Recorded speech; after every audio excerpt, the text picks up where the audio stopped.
Mingħajr l-investiment tal-Gvern biex iżomm il-prezzijiet tal-enerġija stabbli, in-negozji kienu jikrollaw u magħhom kienu jikrollaw il-familji. Min jgħid li din l-għajnuna għandha tieqaf ma jafx x'inhu jgħid.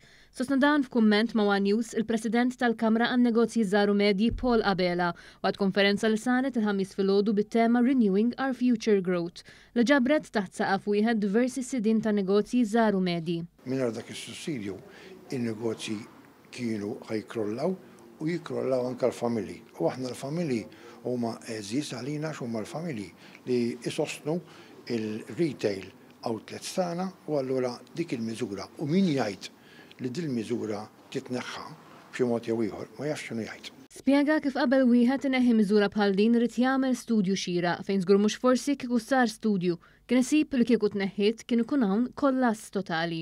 Qabel qal kif qal Kamra tal-SMEs din kienet l-aktar miżura pożittiva mirata biex tgħin in-negozji.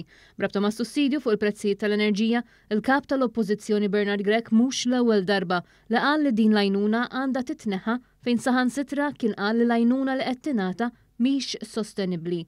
Intant Paul Abela tkellem ukoll dwar lan wara l-konferenza tal-SMEs. F'din il-konferenza aħna nlaqgħu l-imsieħba tagħna biex ikonna workshops biex inkunu nafu l-andament ovvjament tal-ekonomija kif inhi sejra u kif in-negozji tagħna jistgħu jimprovjaw.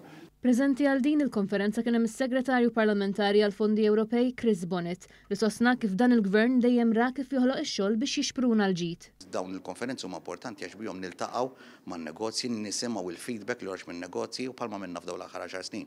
Aħna Gvern lin-negozji dejjem smajnihom, dejjem rajna kif ħan inċentivaw in-negozju biex noħolqu x-xogħol ħalli noħolqu l-ġid u dik hija triq li żgur se nibqgħu sejrin biha proprju kif imħabbar mill-Ministru Karwana it-tnejn fil-budget li għadda.